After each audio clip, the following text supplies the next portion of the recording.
वो कितना प्यार और आशीर्वाद दिया है। कांग्रेस पार्टी, श्री राहुल गांधी, श्रीमती सोनिया गांधी, बहुत बहुत धन्यवाद साथियों। जैसा कि आप जानते हैं,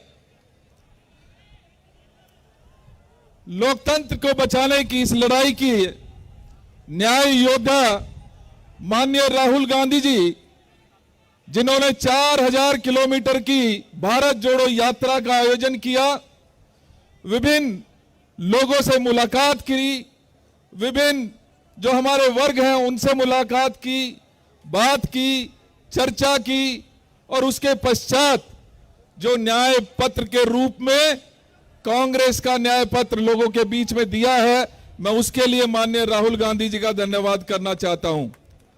आप सबसे उम्मीद करता हूं कि जिस प्रकार से भाई कन्हैया जी को आशीर्वाद आप लोगों ने दिया है, भाई कन्हैया जी को इस क्षेत्र की नुमाइंदगी के लिए जो प्यार और आशीर्वाद दिया है, मुझे उम्मीद है 25 तारीख अब दूर नहीं है और आपकी मेहनत रंग लाएगी। इस बात का वादा हम सब माननीय राहुल गांधी जी से करते हैं। आप लोग तैयार हैं? आप लोग तैयार हैं? कांग्रेस पार्टी लाएंगे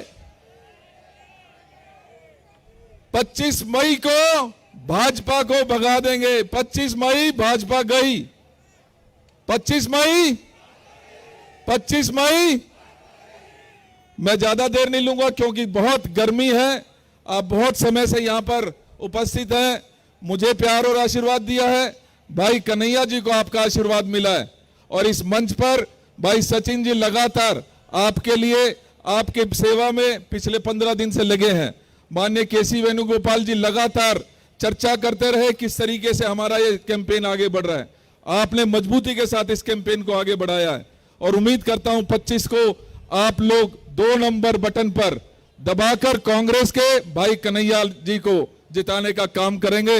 आमंत्रित करता हूं भाई कन्हैया कुमार जी को कि वो आए, क्योंकि आपको भी सुनना चाहते हैं हमारे लोग, और उसके तुरंत बाद माननीय राहुल गांधी जी।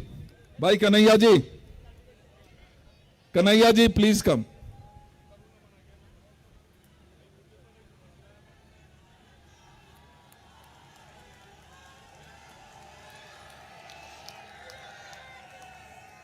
मेरी आवाज जहां तक पहुंच रही है, उत्तर पूर्वी दिल्ली के आप सभी नागरिकों का, सभी मतदाताओं का, माताओं बहनों का, आदरणीय बुजुर्गों, नौजवान साथियों और प्यारे बच्चों, आप सबको मालूम है कि आज बुद्ध पूर्णिमा है।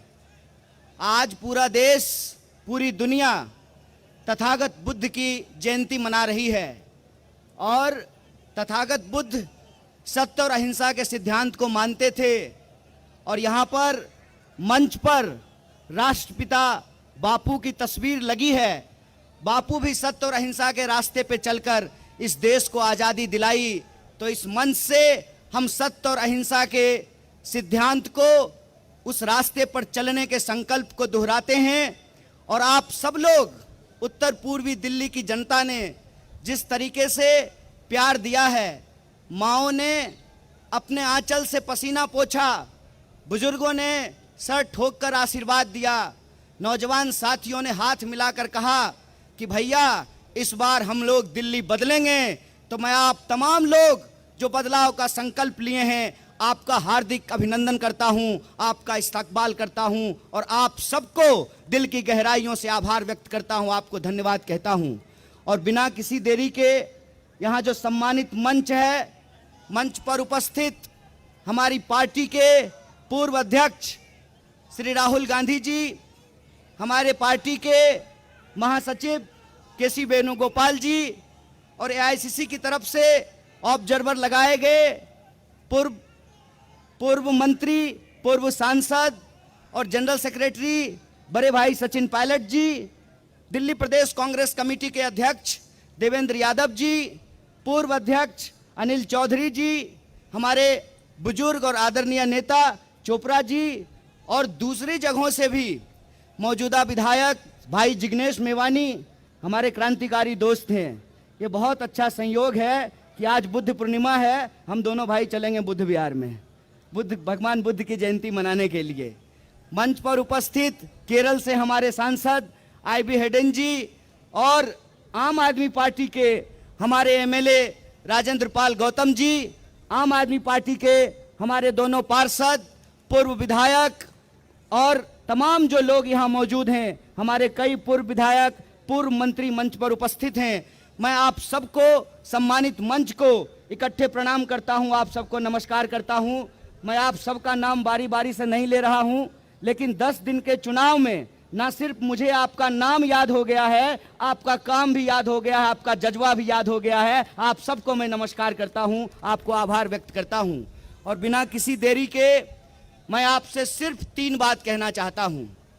पहली बात कि इसमें कोई शक संदेह नहीं है कि इस देश को बचाने के लिए, संविधान की रक्षा करने के लिए, हमारे देश की जो लोकतांत्रिक परंपरा है उसको बचाने के लिए कांग्रेस पार्टी ने और तमाम पार्टियों ने मिलकर के इंडिया अलायंस बनाया है।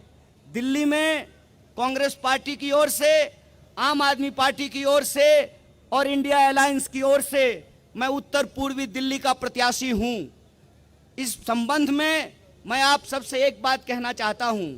देखिए, हम लोग जब अलग अलग राजनीतिक पार्टी के होते हैं तो हमारे बीच में कई बार कई चीज़ों को लेकर सहमति और असहमति होती है, लेकिन इंडिया अलायंस की एक एक पार्टी इस बात पर सहमत है कि अगर लोकतंत्र बचेगा, संविधान बचेगा, तभी चुनाव बचेगा। इसीलिए ये चुनाव हम साथ में लड़ रहे हैं, इस देश में चुनाव को बचाने के लिए। ये चुनाव हम साथ में लड़ रहे हैं इस देश के संविधान की रक्षा करने के लिए। ये चुनाव हम साथ में लड़ रहे हैं इस देश में तानाशाही के खिलाफ और इस देश के लोगों के जो बुनियादी सवाल हैं। उत्तर पूर्वी दिल्ली के लोग हैं आप लोग, आप बताइए, 10 साल से माननीय सांसद हैं यहाँ पर भाजपा के, माननीय सांसद का 10 दिन का जो है चुनाव कैंपेन आप उठा करके देख लीजिए। वो मुझे गाली देते हैं, हमारी पार्टी को गाली देते हैं, हमारे अलायंस पार्टनर आम आदमी पार्टी को गाली देते हैं, उनके नेता केजरीवाल को गाली देते हैं, लेकिन 10 साल में वो कोई 10 काम बताने को तैयार नहीं है जो न उत्तर पूर्वी दिल्ली की जनता के लिए किया हो। इसीलिए आप सबसे मैं आग्रह करने के लिए आया हूं कि ये लड़ाई काम करने वाले और बदनाम करने वाले के बीच में है। हमने इस क्षेत्र में काम किया है और हम इस क्षेत्र में काम करेंगे। उन्होंने इस क्षेत्र को बदनाम किया है और इस क्षेत्र को वो बदनाम करेंगे। इसका एक उदाहरण मैं आपको देना चाहता हूं। अभी तो मैं कुछ बना भी नहीं हूं, अभी तो मुझे कांग्रेस पार्टी और इंडिया अलायंस ने सिर्फ कैंडिडेट बनाया है उत्तर पूर्वी दिल्ली का, लेकिन आप असर देखिए आपकी मोहब्बत का, आपके आशीर्वाद का, आपके हौसले का और आपके समर्थन का कि 10 दिन के मेरे चुनावी कैंपेन का नतीजा यह है कि आदरणीय प्रधानमंत्री जी 2 बार के प्रधानमंत्री हैं, 10 साल से दिल्ली रहते हैं और यमुना पार करने में उनको 10 साल लगा है। मैं आप सबसे कहना चाहता हूं कि आप इंडिया अलायंस को सपोर्ट कीजिए। अभी तो हम प्रधानमंत्री को यमुना पार लेकर के आए हैं, पूरी की पूरी सरकार को यमुना पार लेकर के आएंगे, ये हमारा आपसे वादा है। और जिस तरीके से वो अपमानित करते हैं यमुना पार रहने वाले लोगों को, मैं तो कहता हूं, मेरा नाम कन्हैया है, गंगा किनारे में पैदा हुआ और यमुना किनारे रहने वाले आप तमाम मतदाताओं ने जिस तरीके से मुझे गले लगाया है, जिस तरीके से आपने आशीर्वाद दिया है, हमको पूरा भरोसा है कि यमुना के किनारे रहने वाले लोगों को जो भाजपा अपमानित कर रही है, आपको मालूम है जय शाह के पिताजी ने अभी कहा कि इंडिया अलायंस के जो वोटर हैं वो पाकिस्तानी हैं। तो मैं पूछना चाहता हूं कि दिल्ली में 25 साल 15 साल कांग्रेस पार्टी की सरकार रही, 10 साल आम आदमी पार्टी की सरकार है और यह सरकार हमने ईवीएम की चोरी करके नहीं, आपके समर्थन से बनाई है कि नहीं बनाई है? आपके समर्थन से बनाया था ना। 2009 में जेपी अग्रवाल जी यहां से सांसद थे, 100 में से 65% वोट लोगों ने उनको दिया है। वो क्या कहना चाहते हैं कि इस क्षेत्र में रहने वाले जो बहुसंख्यक लोग हैं, जो सभी धर्म सभी जाति के हैं, ये उनको अपमानित कर रहे हैं। इसीलिए मैं आपको कहना चाहता हूं, इस बार का चुनाव अपने अपमान का बदला लेने का चुनाव है। और आपको अपमानित किया गया है। 7 सांसद होते हैं दिल्ली में, 6 पर बीजेपी ने कैंडिडेट बदल दिया, लेकिन 7वें पे कैंडिडेट क्यों नहीं बदला? क्योंकि उनको लगता है ये यमुना पार है, यमुना पार में चलता है। तो मैं यमुना पार के लोगों को कहना चाहता हूं कि उनके दिमाग में आपके खिलाफ नफरत है, उनके दिमाग में आपके खिलाफ अपमान है, उनके दिमाग में यह है कि ये तो यमुना पार है, यहां कुछ भी चलता है। तो मैं कहता हूं कि 10 साल में जिन लोगों ने काम नहीं किया है, आप उनको यहां से चलता कीजिए, उनको टाटा बाय बाय कीजिए। ये वो वक्त आ गया है। और हम आपसे वोट मांग रहे हैं, बीजेपी को गालियां देकर नहीं, क्योंकि हमारी समझदारी यह है कि भाजपा मुझे गाली देती है, इससे आपका नाली बनने वाला नहीं है। बोलिए, मुझे गाली देने से नाली बनेगा? जाम की समस्या समाप्त होगी, अस्पताल बनेगा, स्कूल बनेगी, सड़कें बनेगी, रोजगार मिलेगा, महंगाई कम होगी। गाली देने से काम नहीं होता है। काम करने के लिए सोच होना चाहिए, विजन होना चाहिए। और आप तमाम लोगों के समर्थन से हमने उत्तर पूर्वी दिल्ली के लिए न्याय पत्र तैयार किया है। आपको न्याय पत्र मिला है ना? आपके क्षेत्र की समस्याएं उसमें हैं। आप अगर समर्थन करेंगे तो इंडिया अलायंस के तमाम लोग यहां मौजूद हैं, कांग्रेस पार्टी यहां मौजूद है। कांग्रेस पार्टी ने वादा किया है कि हम महिलाओं के लिए न्याय करेंगे, युवाओं के लिए न्याय करेंगे, किसानों के लिए न्याय करेंगे, श्रमिकों के लिए न्याय करेंगे और भागीदारी का न्याय लेकर के आएंगे। इसीलिए हम तमाम अपनी माताओं बहनों से कहते हैं, माताएं बहनें, कांग्रेस पार्टी महालक्ष्मी योजना लेकर के आ रही है। गरीब महिलाओं को, उनके परिवार के एक सदस्य को महिला के खाते में 8,500 रुपया हम लेकर के आएंगे। इसीलिए आप सबसे कहते हैं कि जिस तरीके से आपने प्यार किया है, जिस तरीके से आपने गला लगाया है, जिस तरीके से बीजेपी के झूठ को आपने पर्दाफाश किया है, जिस तरीके से सांसद को पकड़ पकड़ करके बोला है कि कन्हैया को गाली देना बंद करो, ये बताओ कि हमारा नाली क्यों नहीं बन रहा है, हमारी सड़क क्यों नहीं बन रही है। ये आपके आशीर्वाद का असर है कि अब जो है वो काम की बात करने लग रहे हैं और हाथ जोड़ करके आपसे 4 महीना मांग रहे हैं। मैं कहता हूं कि आपने 10 दिन में जो प्यार दिया है, उस प्यार को बनाए रखिए। हम जानते हैं कि गर्मी बहुत है, बहुत ज्यादा गर्मी है, और इस गर्मी में भी इतनी भरी तादाद में आप यहां आए हैं। आपसे मैं आग्रह करता हूं कि आने वाली 25 तारीख को 1 दिन की गर्मी बर्दाश्त करनी है ताकि महंगाई हमको झेलना ना पड़े। 1 दिन की गर्मी बर्दाश्त करनी है ताकि हमको बेकारी ना झेलना पड़े। 1 दिन की गर्मी बर्दाश्त करनी है ताकि इस क्षेत्र में जो प्रगति रुकी हुई है उसको हमको बर्दाश्त नहीं करना पड़े। बोलिए, करेंगे कि नहीं करेंगे? 25 तारीख को घरों से निकलेंगे और इस बार बदलाव के लिए मतदान करेंगे, तो न्याय के लिए लड़ेगी दिल्ली और हमको पूरा भरोसा है जीतेगी दिल्ली। इन्हीं शब्दों के साथ आप तमाम लोगों का शुक्रिया अदा करते हुए, धन्यवाद कहते हुए अपनी बात को खत्म करता हूं। और हमारे साथ आवाज लगाइए, आवाज दो, आवाज दो, लड़ेंगे। जय हिंद, जय हिंद, जय भीम, जय भारत। दोस्तों, हमारे आपके लोक लाडले जनप्रिय लोकप्रिय उम्मीदवार नॉर्थ ईस्ट दिल्ली से आपके अपने कन्हैया जी, जिन्होंने अपने शब्दों में कहा, पूछा बीजेपी से कि तू इधर उधर की बात ना कर, ये बता ये यमुना पार बदहाल हुआ क्यों। ये सब थे उनके। और हमारे ऐसे नेता जो परिवर्तन की आंधी के गांधी, जो परिवर्तन की आंधी के गांधी हैं, जो जननायक हैं, जो इस देश के न्याय के योद्धा हैं, जिनके लिए कवि दुष्यंत ने अपने शब्दों में कभी कहा था कि हो गई है पीड़ पर वस्सी, हो गई है पीड़ पर वस्सी, अब पिघलनी चाहिए इस हिमालय से, अब कोई नई गंगा निकलनी चाहिए। मेरे सीने में न सही है दोस्त, तेरे सीने में हो कहीं भी आग, लेकिन परिवर्तन की आग जलनी चाहिए। बदलाव के नेता, हम सबके नेता श्रद्धेय राहुल गांधी जी से मैं आपके तालियों के बीच अनुरोध कर रहा हूं कि वो अपना मार्गदर्शन और उद्बोधन हमें दे। राहुल गांधी, राहुल गांधी, इंडिया गठबंधन, कांग्रेस पार्टी, कांग्रेस पार्टी, श्री राहुल गांधी, श्री राहुल गांधी। आदरणीय राहुल जी से अनुरोध है कि वो अपना मार्गदर्शन हम सबको दें।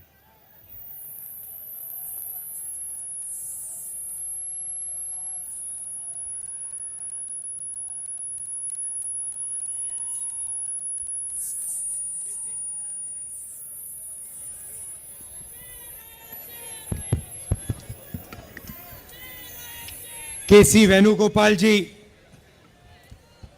दीपक बाबरिया जी, सचिन पायलट जी, देवेंद्र यादव जी, सुभाष चोपड़ा जी, अनिल चौधरी जी, राजेंद्र पाल गौतम जी, वरुण चौधरी जी, हमारे कैंडिडेट कन्हैया कुमार जी,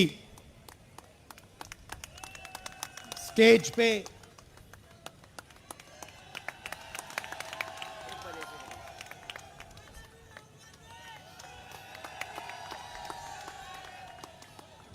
स्टेज पे इंडिया गठबंधन के वरिष्ठ नेता, गठबंधन के प्यारे कार्यकर्ता, बब्बर शेर, भाइयों और बहनों, प्रेस के हमारे मित्रों, आप सबका यहां बहुत बहुत स्वागत, नमस्कार। कैसे हैं आप? इतनी गर्मी में आए, इतनी गर्मी में आए, दिल से धन्यवाद करता हूं आपका।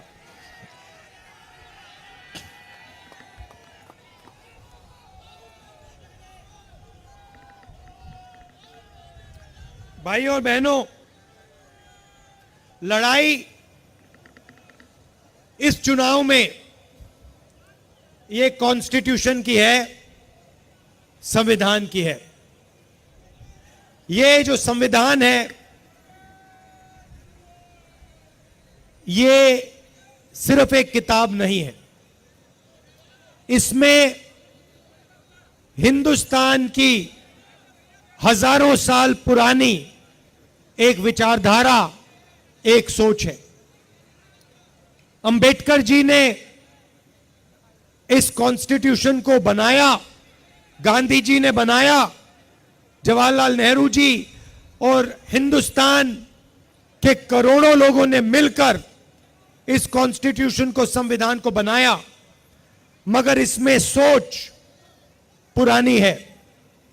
सोच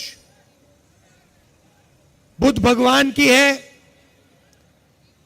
नारायण गुरु जी की है, बसवना जी की है, फूले जी की है, गांधी जी, अंबेडकर जी, इन सब की सोच से यह कॉन्स्टिट्यूशन बना है। और पहली बार बीजेपी के लोग खुलकर कभी नहीं कह सकते थे, पता नहीं आपको मालूम है नहीं मालूम है, मगर उन्होंने ना ये कॉन्स्टिट्यूशन एक्सेप्ट किया था, ना हिंदुस्तान का तिरंगा एक्सेप्ट किया था। तो पहले ये कहते नहीं थे, चुप रहते थे और सोचते थे कि किसी ना किसी दिन हम अंबेडकर जी की सोच, बुद्ध भगवान की सोच, गांधी जी की सोच को फाड़ के फेंक दें, मगर खुलकर कभी नहीं कह पाते थे। इस बार पहली बार इनके नेताओं ने खुलकर कहा है कि अगर हमारी सरकार आ गई तो हम अंबेडकर जी के कॉन्स्टिट्यूशन को रद्द कर देंगे, बदल देंगे, फाड़ के फेंक देंगे। और मैं बीजेपी और आरएसएस के लोगों से कहना चाहता हूं, आप सपने मत देखिए, आपकी बस की नहीं है, आप ये काम कर नहीं सकते हो, क्योंकि आपके सामने हिंदुस्तान के करोड़ों लोग खड़े हैं, कांग्रेस पार्टी खड़ी है, और आपने करने की कोशिश भी की तो फिर देखो क्या होता है। भाई और बहनों, संविधान से रिजर्वेशन निकलता है, संविधान से चुनाव होते हैं, लोकतंत्र निकलता है, पब्लिक सेक्टर आता है, हरी क्रांति होती है, सफेद क्रांति होती है, टेलीकॉम रेवोल्यूशन होता है, मनरेगा, जो भी आपको मिला है वो इस कॉन्स्टिट्यूशन ने आपको दिया है। और ये हिंदुस्तान के गरीब लोगों की मेहनत से बना है, इसीलिए इसको हम कभी नहीं मिटने देंगे। ये रिजर्वेशन को मिटाने की बात करते हैं। मोहन भागवत जी का वीडियो आया था, उसमें कहते हैं कि रिजर्वेशन से देश को नुकसान होता है। हमने अपने मैनिफेस्टो में साफ कह दिया है कि ये जो 50% की लिमिट है इसको हम हटा देंगे, रिजर्वेशन को हम 50% से भी आगे बढ़ाने जा रहे हैं। आपने नरेंद्र मोदी जी के इंटरव्यू देखे? देखे वो जो चमचों वाले इंटरव्यू हैं? देखे नहीं देखे? वहां पे नरेंद्र मोदी जी बैठते हैं, 4 चमचे आ जाते हैं, देखे आपने? उसमें नरेंद्र मोदी अलग अलग बयान देते हैं। उनसे पूछा, वो एक चमचे ने पूछा, मोदी जी हिंदुस्तान में अमीर लोग अमीर होते जा रहे हैं, गरीब लोग गरीब होते जा रहे हैं, आपकी इस पे क्या राय है? नरेंद्र मोदी जी ने 30 सेकंड सोचा,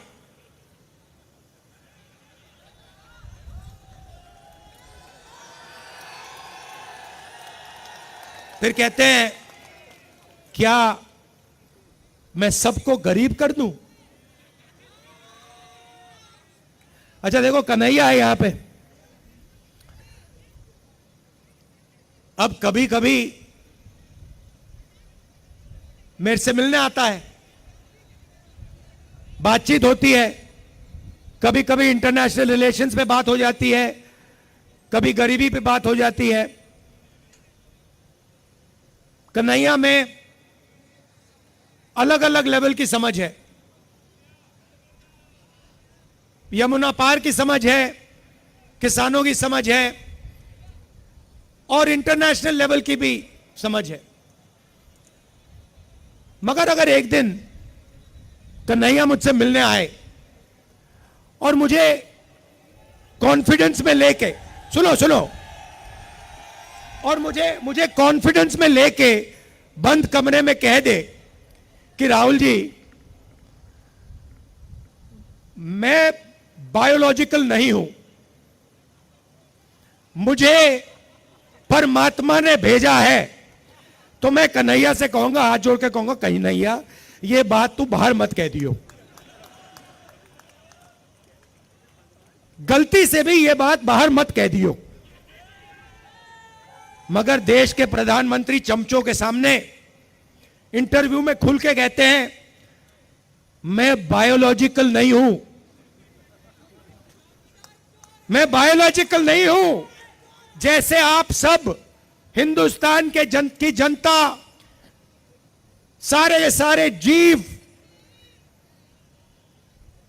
जो बायोलॉजिकल हैं, उनको नरेंद्र मोदी जी कहते हैं कि भैया आप सब बायोलॉजिकल हो, मैं बायोलॉजिकल नहीं हूं।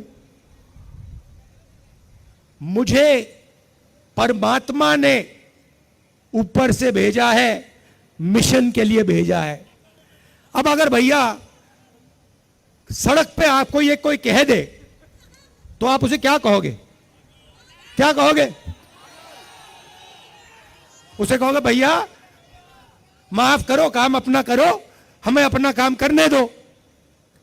और उनके चमचे क्या कहते हैं? वाह वाह वाह वाह वाह, क्या बात बोली, परमात्मा ने भेजा है, प्रधानमंत्री को परमात्मा ने भेजा। भैया कैसा भेजा है?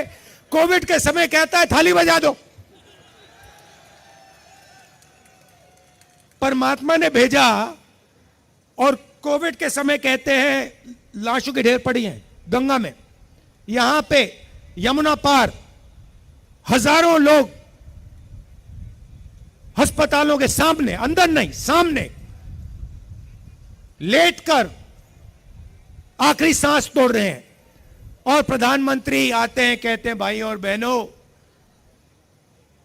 नहीं प्रधानमंत्री नहीं, जिनको परमात्मा ने भेजा है वो आके कहते हैं भाई और बहनों मोबाइल फोन की लाइट जला दो। फिर युवा कहते हैं भैया हमें रोजगार दीजिए। जिसको परमात्मा ने भेजा है वो कहते हैं भैया एक काम करो, ये जो नालियां होती है ना, इसमें गैस होती है, एक पाइप लो, उसको नाली में डालो, पाइप में से गैस निकलेगी, गैस में आग लगाओ और पकौड़े बनाओ। भैया परमात्मा जी आपने कैसा आदमी भेज दिया।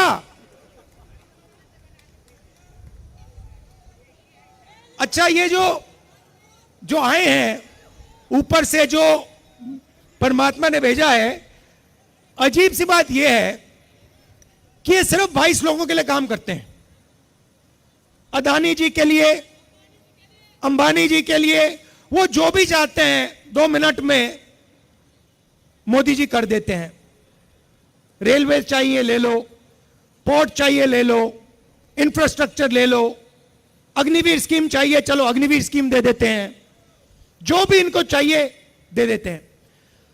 और गरीब जनता 24 घंटा हाथ जोड़ के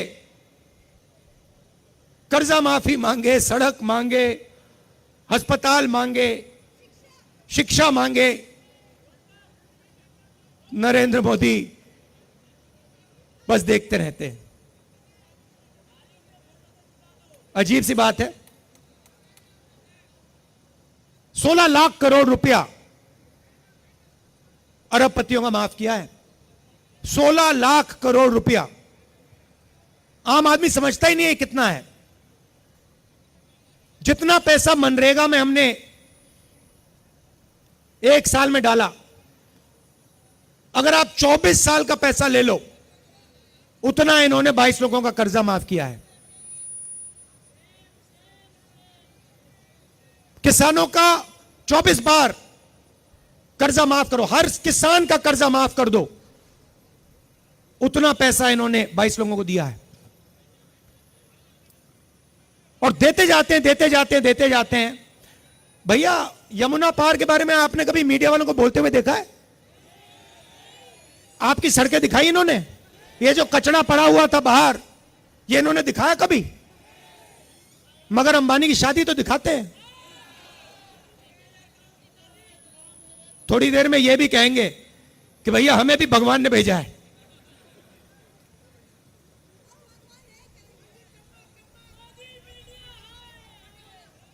तो पहली बात कहता हूं आपको, ये जो अग्निवीर स्कीम है, इसको तो हम फाड़ फूड़ के डस्टबिन में फेंकने वाले हैं। क्योंकि ये सेना के खिलाफ स्कीम है, देशभक्तों के खिलाफ स्कीम है। 2 अलग अलग शहीद तैयार कर रहे हैं। एक को शहीद का दर्जा मिलेगा, पेंशन मिलेगी, कैंटीन मिलेगी, परिवार की रक्षा होगी, और दूसरे को ना शहीद का दर्जा मिलेगा, ना पेंशन मिलेगी, ना सोशल सिक्योरिटी मिलेगी, ना परिवार की रक्षा होगी। तो पहला काम हम इसको खत्म करने जा रहे हैं। ये नरेंद्र मोदी जी लाए, सेना नहीं लाई, नरेंद्र मोदी जी लाए, और इसको हम खत्म करेंगे। भैया ये दिनेश है, इसको तंग मत करो। ये हमारा बब्बर शेर है, कार्यकर्ता है।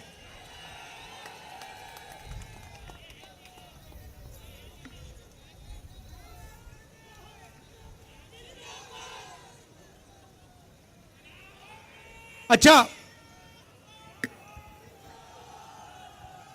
तो कांग्रेस पार्टी करेगी क्या? जितना पैसा इन्होंने अरबपतियों को दिया है, उतना पैसा हम हिंदुस्तान के गरीब लोगों को देंगे। आपने महालक्ष्मी योजना का नाम सुना है? सुना है? मैं समझा देता हूं। चुनाव के बाद 4 जून इंडिया गठबंधन की सरकार बनेगी। उसके बाद यमुना पार में जो भी गरीब परिवार हैं, गरीबी रेखा से नीचे जितने भी परिवार हैं उनकी लिस्ट बनेगी, दिल्ली में बनेगी, हर प्रदेश में बनेगी। करोड़ों लोगों के नाम आएंगे और उसके बाद जो हम करने जा रहे हैं, मैं आपको गारंटी करके कह सकता हूं कि आपने उसको सपने में भी नहीं देखा होगा।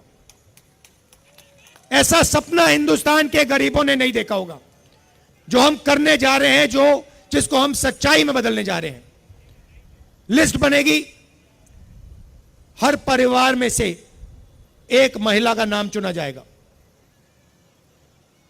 एक महिला का नाम चुना जाएगा और 4 जुलाई को करोड़ों परिवार,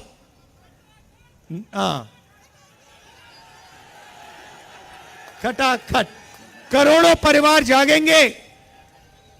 9 बजे सुबह महिला का बैंक अकाउंट होगा। करोड़ों महिलाएं हिंदुस्तान में अपना बैंक अकाउंट चेक करेंगी, मोबाइल फोन खोलकर बैंक अकाउंट चेक करेंगी और उसमें महीने का खटाक से 8,500 रुपए। जुलाई, अगस्त, सितंबर, अक्टूबर, नवंबर, दिसंबर, जनवरी, फरवरी चलता जाएगा। खटाखट खटाखट खटाखट खटाखट अंदर। मैडम आपका नाम क्या है? हाँ, इंदिरा, इंदिरा फेलो। तो इंदिरा जी, इंदिरा फेलो, जस्टिन, ये यहां जो पुरुष हैं, इनको मैं एक बात बताना चाहता हूं। आजकल 21वीं सदी में आप सब काम करते हो, आप जॉब करती हो, लोग मजदूरी करते हैं, कॉल सेंटर में कोई काम करता है, उबर चलाते हैं। 8-10 घंटे स्त्री और पुरुष दोनों घर से बाहर काम करते हैं, मगर फिर शाम को घर आते हैं लोग और महिलाएं 8 घंटे और काम करती हैं। सही बात? अगर हिंदुस्तान के पुरुष 8 घंटा काम करते हैं, हिंदुस्तान की महिलाएं 16 घंटा काम करती हैं। देखिए, पुरुष बिल्कुल चुप हो गए, आपको बात अच्छी नहीं लगी, मुझे सच्चाई है। इसीलिए हम आपके बैंक अकाउंट में साल का 1 लाख रुपया डालने जा रहे हैं। करोड़ों महिलाओं को लाखपति बनाने जा रहे हैं, करोड़ों खटाखट। अच्छा, आपने सुना होगा आजकल जो भी मोदी जी से बुलवाना बुलवा लो। हमने खटाखट शुरू किया, उन्होंने अपने भाषण में खटाखट खटाखट खटाखट शुरू कर दिया। हमने उनसे कहा कि भैया एक बार अदानी अंबानी का नाम ले लीजिए। 2 दिन बाद मोदी जी अदानी अंबानी का नाम लेते हैं। तो जो भी आपका मन चाहता है, आप मुझे कह दो कि भैया मोदी जी से यह बुलवाना है, कांग्रेस पार्टी के बब्बर शेर बुलवा देंगे 2 मिनट में।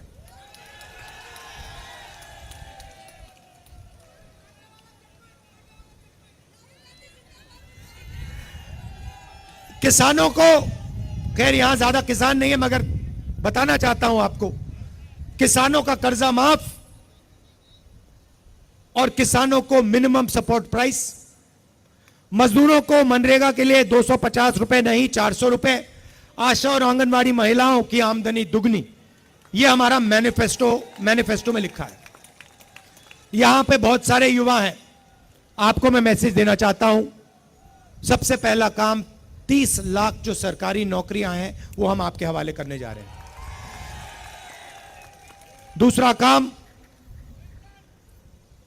आज हिंदुस्तान में, दिल्ली में, पता नहीं आपने मेरा वीडियो देखा नहीं देखा, मगर उसमें मैंने कहा कि अगर कोई ऊबर चलाता है, ओला चलाता है, ट्रक चलाता है, ड्राइवर है, ऑटो चलाता है और गलती से अगर वो किसी को मार देता है तो उसकी 10 साल की सजा होती है।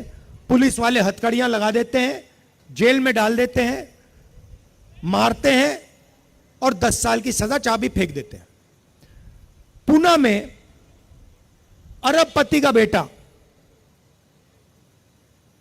करोड़ों रुपए की गाड़ी चलाता है, 18 साल की भी नहीं है, 18 साल का नहीं है वो, 17 साल का है, इलीगली चला रहा है, 2 लोगों को वो मार देता है, जान से मार देता है, और उसे कोर्ट कहता है कि 300 शब्द का ऐसे लिख दो।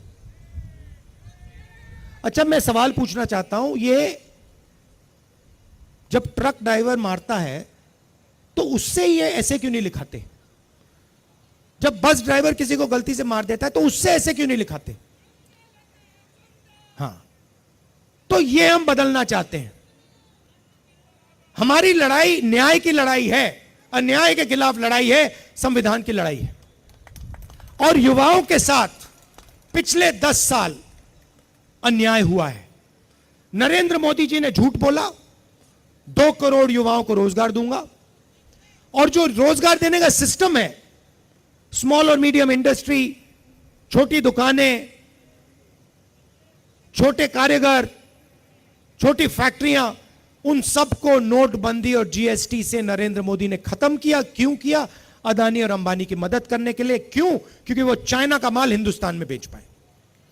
तो आपको उन्होंने कहा मेड इन इंडिया, और जो मेड इन इंडिया का ढांचा था उसको खत्म कर दिया नोटबंदी से, जीएसटी से, और पूरा अदानी जी और अंबानी जी से मेड इन चाइना चला रहे हैं।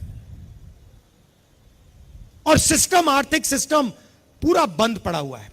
हिंदुस्तान की फैक्ट्रियां बंद पड़ी हैं, छोटे बिजनेसेस बंद पड़े हैं, टी शर्ट पैंट बनाने वाले यूनिट बंद पड़े हैं, टेक्सटाइल्स में बांग्लादेश आगे निकल गया। तो अब हमें यह बदलना है। सबसे पहले बदलने का तरीका मैं आपको बताना चाहता हूं, जनता के जेब में पैसा डालना है। क्यों? खटाखट खटाखट, ये इसका मतलब यही है। जब मैं खटाखट खटाखट खटाखट कह रहा हूं, मतलब जनता के जेब में पैसा जाएगा। तो इसके पीछे सोच है। उन्होंने, नरेंद्र मोदी जी ने 22 लोगों को पैसा दिया। उन्होंने जाके दुबई में, अमेरिका में, जापान में, इंग्लैंड में, यूरोप में, फ्रांस में जमीन खरीदी, बिजनेस खरीदे, वहां खर्च कर दिया। हिंदुस्तान को कोई फायदा नहीं हुआ। अब हम आपके जेब में पैसा डालना चाहते हैं। महिलाओं की मैंने बात की, हजारों करोड़ रुपए हम महिलाओं को दे रहे हैं। युवाओं को भी वही हम काम करने जा रहे हैं। युवाओं जैसे महिलाओं को पैसा देंगे, अभी मैं आपको समझाऊंगा 1 सेकंड में, युवाओं को भी देंगे। मगर इसके पीछे सोच है। जैसे ही हम आपके जेब में पैसा डालेंगे, आप उस पैसे को खर्च करोगे। करोड़ों लोग shirt pant, motorcycle, scooter, mobile phone, ये चीजें खरीदेंगे। हिंदुस्तान की अर्थव्यवस्था एक बार फिर से चालू होगी, इकोनॉमी चालू होगी, फैक्ट्रियां शुरू हो जाएंगी, और आप ही को, आप ही के बच्चों को, हिंदुस्तान के बेरोजगार युवाओं को उन्हीं फैक्ट्री में काम मिलेगा। तो चेन है, इंजन को हम स्टार्ट करना चाहते हैं। स्टार्ट करने का तरीका गरीबों के जेब में पैसा डालना है।